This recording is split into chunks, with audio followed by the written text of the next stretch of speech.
साहब, बड़ा critical issue है और इतना क्रिटिकल है कि इस पे वज़ीर आज़म पाकिस्तान को पिटा जाना पड़ा। वहाँ एपेक्स कमेटी के इजलास की उन्होंने सदारत की और उसमें उन्होंने बलूचिस्तान के मसले के हल के लिए मुख्तलिफ तजावीज़ और इक़दामात पर गौर किया। असल में जब भी हम बलूचिस्तान की बात करते हैं ना, तो ऐसा लगता है जैसे एक ऐसा मौजू है जिस पे बार बार हम लकीर पीटते रहते हैं, सांप हर बार गुजर जाता है। ये जो गुजरा हफ्ता है ये बहुत क्रूशल रहा। आपने भी देखी होंगी ख़बरें और खून आलूद मनाजिर, और जैसे बलूचिस्तान अब की बार एक नई आजमाइश से गुजरा है। हमला आवरों ने एक तो ये कि 26 अगस्त के दिन का इंतखाब किया जब 18वीं बरसी थी मरहूम अकबर बुगटी साहब की।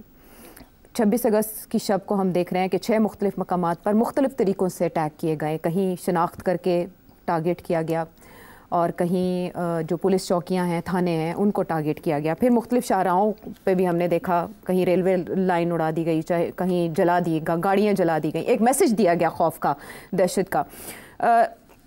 मुख्तलिफ अंदाज़ है आपकी बार अटैक्स का, और जो उसमें शामिल हैं अफराद, कोई उन्हें कह रहा है कि ये लापता अफराद में हैं, उसमें यंग हैं बहुत ज़्यादा लोग जो शामिल हो रहे हैं इस तरह के अटैक्स में। तीन मुख्तलिफ ख़वातीन अभी तक खुदकुश अटैक्स कर चुकी हैं, वो भी बड़ा सिग्निफिकेंट मामला है। अब जो इस पर रद्द-ए-अमल आया हुकूमती शख्सियात का, वो ये था कि किसी बलोच ने पंजाबी को नहीं बल्कि दहशतगर्दों ने पाकिस्तानियों को मारा। ये तो उन्होंने एक कलेक्टिव मैसेज दिया वज़ीर आला बलोचिस्तान ने। फिर वज़ीर दाखिला हमारे मोहसिन नकवी साहब जो पहुँचे भी हुए हैं एपेक्स कमेटी के इजलास में, उन्होंने कहा है कि हमला करने वाले दहशतगर्द हैं, उन्हें नाराज़ बलोच नहीं कहा जा सकता, और ये कि बलोचिस्तान में जो होने वाले हमले हैं वो इंटेलिजेंस की नाकामी नहीं है। इसके साथ ही उन्होंने कहा कि ये एक SHO की मार है जो वहाँ पर लोग इस तरह की तबाही मचा रहे हैं। ख्वाजा आसिफ ने भी इस पर रोशनी डाली और उन्होंने ये कहा कि इसमें भारत मुलव्वस है, और एक तजिया ये है कि CPEC को सबोताज करने की कोशिश है, जो पाकिस्तान की लाइफ लाइन कहा जा रहा है। इंडिया, CPEC और फिर मिसिंग पर्सनस का मामला, हर कोई अपनी अपनी तशरीह इसकी कर रहा है। लेकिन एक बार फिर हमने देखा कि एक नए ऑपरेशन की बात की जा रही है कि भरपूर तरीके से कुचल दिया जाएगा, ख़ात्मा कर दिया जाएगा इस तरह के दहशतगर्द अनासिर का।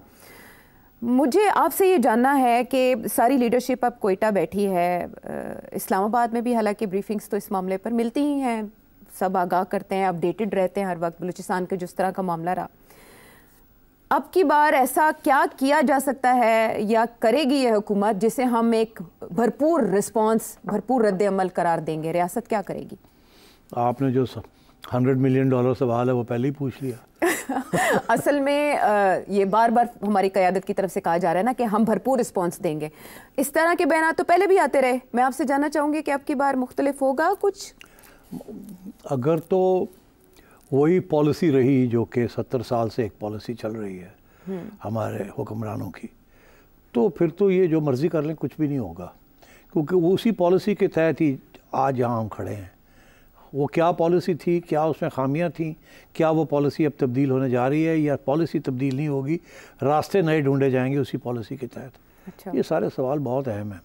तो अगर आप इजाज़त दें तो फिर अब थोड़ा सा तारीख़ का दौरा भी करना पड़ेगा समझने के लिए, बिकॉज़ हमारी जो नई जनरेशन्स हैं इनको नहीं पता कि तारीख़ क्या है और तारीख़ में क्या हुआ और क्या नहीं हुआ, और ये मामला जो है आज कहाँ आके किस किनारे खड़ा हुआ है। तो इसलिए अगर आप इजाज़त दें तो मैं शुरू करता हूँ। बिल्कुल। मुख्तसर बात यह है कि जब पाकिस्तान बना था तो उस वक़्त Khan of Kalat was Balochistan की स्टेट थी उस वक़्त। खान ऑफ कलात ने प्रोविंशियल ऑटोनॉमी मांगी थी, और उस वक़्त पाकिस्तान के हुक्मरान तबका किसी किस्म की फेडरलिज्म का नहीं सोच रहा था, किसी किस्म की प्रोविंशियल ऑटोनॉमी देने का नहीं सोच रहा था, वो 1 यूनिट का सोच रहे थे। इसीलिए उन्होंने एक नई आईन नहीं बनाई थी जिसके अंदर फेडरलिज्म को किया जाता, जिसमें हर प्रोविंस का अपना हक बनता। तो इसलिए उस वक़्त थोड़ी बहुत खान ऑफ कलात ने ऑब्जेक्शन रेज़ किया कि भाई हमें तो वादा किया गया था कि हम ऑटोनमस होंगे, मगर वो एक सरदार था, ट्राइबल लीडर था। उस वक़्त बलूचिस्तान में कोई अर्बन मिडिल क्लास नहीं थी, कोई अर्बनाइजेशन नहीं थी, सिर्फ कबीले थे और कबाइल के सरदार थे, और वो एक ट्रेडिशनल सिस्टम था। पाकिस्तान की हुकूमत का उस वक़्त रिस्पॉन्स ये था कि तेरी ऐसी तैसी, तू होना कौन है, और कुछ उस वक़्त के सेवर जेट्स या कुछ थोड़ी सी बमबारी कर दी उन्होंने जाके वहाँ, और उनको कहा कि सीधे हो जाओ, नहीं फटे चुक जाएंगे थोड़े, बकवास बंद करो। खैर वो कोलैप्स कर गया और छोटी मोटी रेजिस्टेंस थी वो ख़त्म हो गई। मामला वन यूनिटी चलता रहा वहाँ, किसी इफ़ेक्टिव फेडरलिज्म नहीं थी, इन प्रिंसिपल नहीं थी। फिर ये हुआ कि जब मार्शल लॉ लगा 1958 में, तो उन्होंने अयूब खान ने तो फॉर्मली वन यूनिट बना दिया ना जी। तो उस वक्त फिर रेजिस्टेंस शुरू हुई। 60 की दिहाई में फिर एक दफ़ा मरी एरिया में सरदारों की वजह से, वहाँ के जो सरदार थे उन्होंने फिर रेजिस्ट किया, क्योंकि वो चाहते थे कि हमें हिस्सा मिले रियासत के अंदर और हमें अपने हकूक़ मिले। मगर हमारी हुकूमतों का, हमारी हुक्मरान तबके का कोई मूड नहीं था, और उन्होंने तो और भी तंग कर दी जगह। तो 60 की दिहाई में भी उन्होंने फ़ौज भेज के, तो वो छोटी सी ट्राइबल अपराइजिंग थी उसको कुचल दिया। कुछ एक एग्रीमेंट भी की कि अच्छा आप पहाड़ों से नीचे उतर आए, और क्योंकि वो सिर्फ पहाड़ों की था, मरी इलाका था, छोटा सा इलाका था, वहाँ कुछ लोग पहाड़ों पे चढ़ गए थे ठाठा 303 की बंदूकों के साथ उन्होंने करना शुरू कर दिया था। तो उनको फिर बुलाया नीचे, वो आ गए, डील हुई, मगर रियासत पाकिस्तान की ने बिट्रे कर दी डील को, उनको एग्जीक्यूट कर दिया।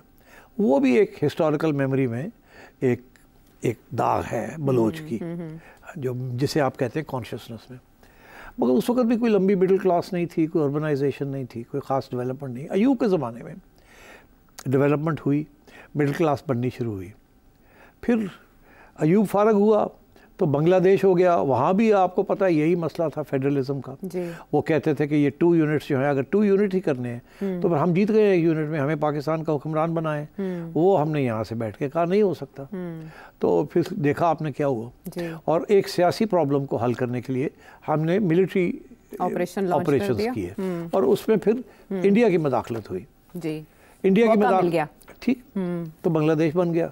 इंडिया की मदाखलत ना होती तो आपकी 50,000 की वहाँ फ़ौज थी, वहाँ मुक्ति बहिनी छोटे छोटे लोग थे, ये था वो था, आपने उनको क्रश कर देना था। मगर वो एक बहुत बड़ा प्रिजन कैंप बन जाना था फिर। मगर क्योंकि इंडिया की हो गई इंटरवेंशन, तो वो आपसे हाथ से निकल गया, वो आज़ाद हो गए, और आप लोग प्रिजनर्स बन गए 90,000।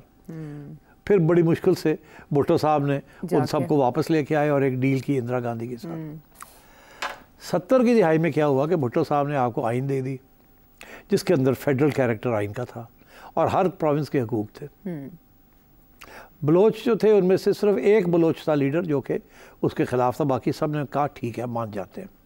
और पठान लोग जो थे वो भी मान गए, पहले वो मानने के लिए तैयार नहीं थे, मगर उन्होंने कहा ये आइन बड़ी अच्छी आइन है, हमें हकूक मिलेंगे प्रोविंशियल ऑटोनॉमी, सूबाई खुद मुख्तारी दे दी। हाँ।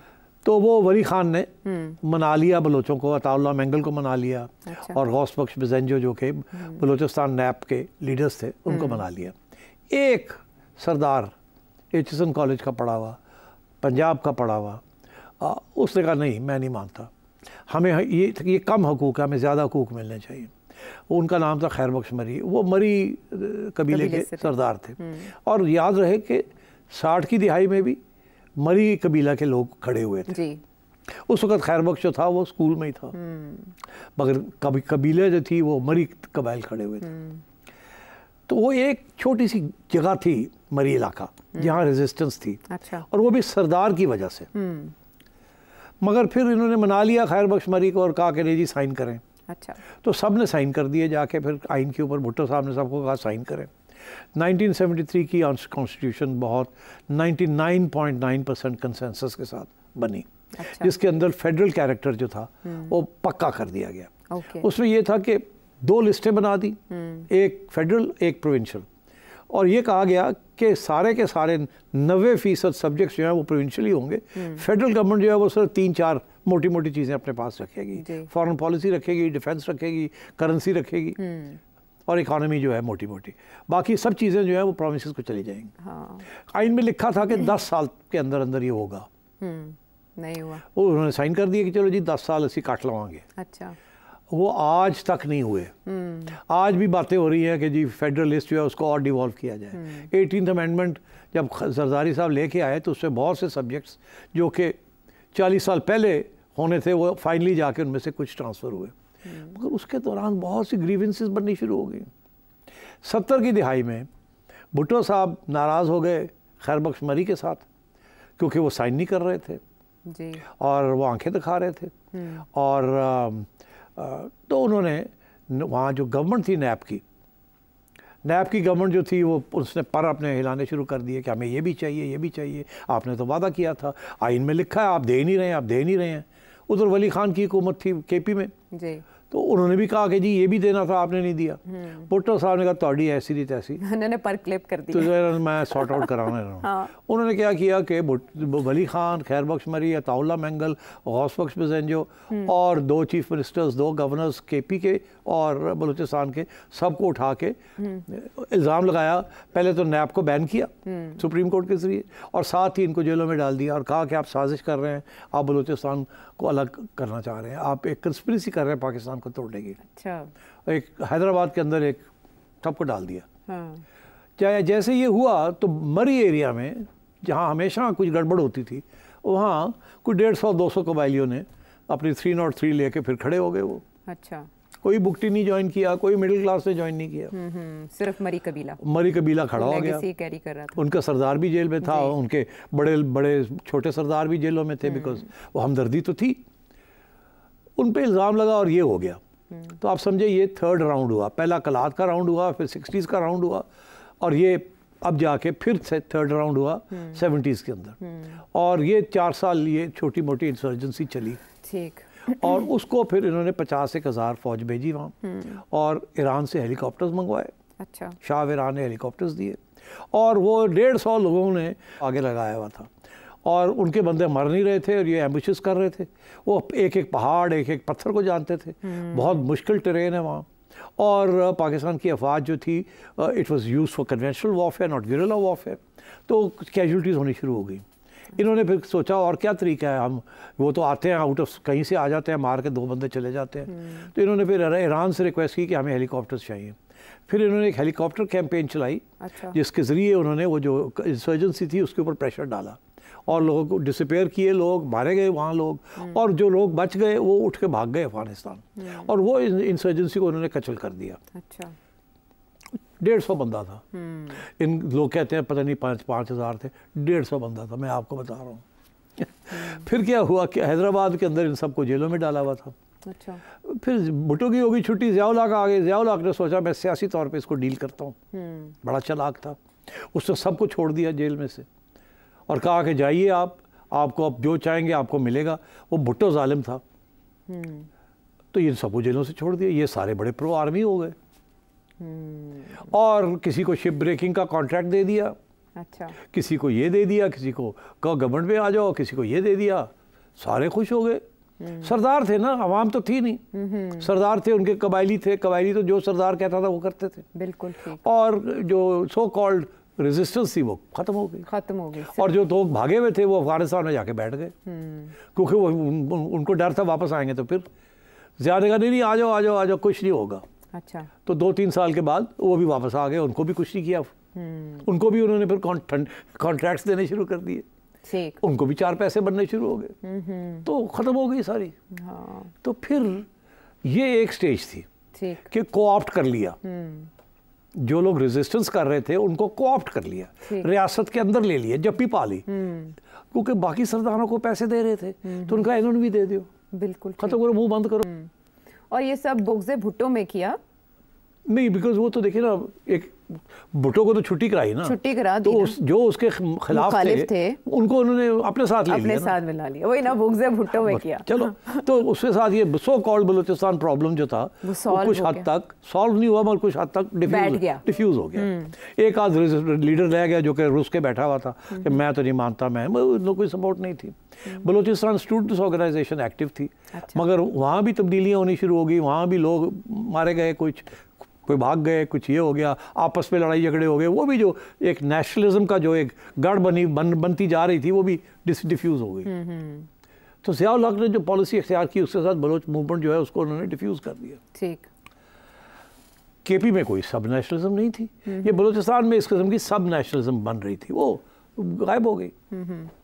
मगर साथ साथ अर्बनाइजेशन बन रही थी, बलोच यूथ बन रहा था, पंजाब में आके पढ़ रहा था, कोई नेशनल कॉलेज में आ रहा था, कोई इंजीनियरिंग में आ रहा था, कोई इधर आ रहा था। वहाँ तो यूनिवर्सिटीज़ नकम्मी यूनिवर्सिटीज़ थी, वहाँ तो एजुकेशन का वैसे कोई हाल नहीं है, तो वो सारे इधर पंजाब में ही आके या कराची में आके वो पढ़ाई लिखाई करते थे, और यंग लोग तो फिर रेडिकलाइज हो जाते हैं। तारीख उनको पता थी कि हमारे साथ पहले ये हुआ है, तो अपने डिमांड्स तो वो मांगते थे। तो उन्होंने भी लेफ्टिस्ट ऑर्गेनाइजेशंस ज्वाइन करनी शुरू कर दी। अच्छा। मगर वो देवर ऑल पाकिस्तान ऑर्गेनाइजेशंस। उसके बाद ये हुआ कि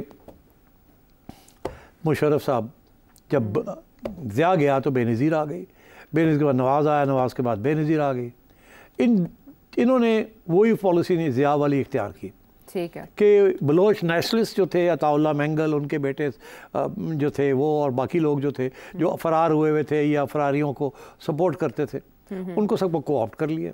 इलेक्शन हो गए, एक को अख्तर मेंगल को चीफ मिनिस्टर भी बना दिया। ज़रदारी साहब ने 100 अरब रुपए का आगाज़ हुकूक दे दिया, लोग मुंह पर गए, लोग चुप हो गए। ठीक, कोऑप्ट कर लिया स्टेट ने। ठीक, मगर एक जो मिडिल क्लास बन रही थी, सरदार उसको तो आपने कोऑप्ट कर लिया, तो जो मिडिल क्लास बन रही थी उसका क्या हुआ?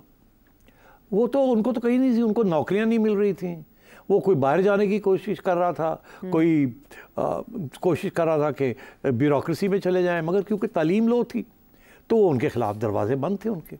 वो डिसग्रंटल्ड होते गए, वो सरदारों के भी खिलाफ होते गए जी, कि ये तो ले जाते हैं सारे पैसे हमारे नाम पे। मगर वो मिडिल क्लास तो बन रही थी ना जी, क्योंकि डेवलपमेंट हो रही थी, इकोनॉमिक डेवलपमेंट हो रही थी, तालीम का थोड़ी बहुत हो रही थी। वहाँ की तो पॉपुलेशन ही कुछ नहीं है, वहाँ तो लाख की मिडिल क्लास होगी सारी जी। तो और वो कोई इधर है, कोई इधर है, कोई इधर है। और जब वो दूसरे यूनिवर्सिटीज़ में थे वहाँ हर किस्म के आइडियाज़ भी वो देखते थे, सारा कुछ होता था।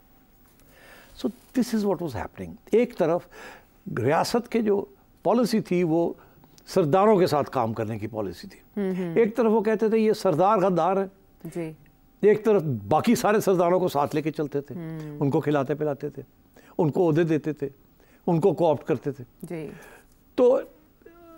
तो हम जैसे लोग पूछते थे कि जी तुसी फिर एक तरफ आप कहते हैं आप सरदारों के खिलाफ है, दूसरा कि आपकी सारी पॉलिसी सरदारों के ऊपर बेस्ड है, तो अवामी पॉलिसी तो है नहीं, तो इसलिए मिडिल क्लास एलियनेट हो रही है आपसे, हमारी बात कौन सुनता था।